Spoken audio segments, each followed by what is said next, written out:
Një lajm I trisht ka prekur opinionin publik. Pediatri I njohur nga Tropoja Bashkim Nezaj është ndar nga jeta në mënyrë të papritur. Mjeku humbi jetën teksa ishte në krye të detyrës gjatë turnit të natës në Spitalin Pediatrik të Fëmijëve në Tiranë, në QSUT. Lajmi është bërë I ditur nga kolegë, miq dhe të afërm të tij përmes rrjeteve sociale, ku kanë shprehur dhimbjen për ndarjen e parakohshme të një profesionisti të përkushtuar dhe njeriu të dashur.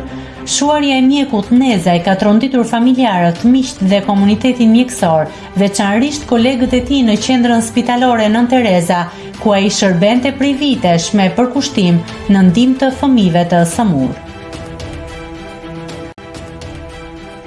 Nëse klikoni mbi butonin subscribe, do t'ju shfaqen të gjitha publikimet tona. Ju ftoj t'i bëni subscribe kanalit, të pëlqeni videot dhe të lini komentin tuaj.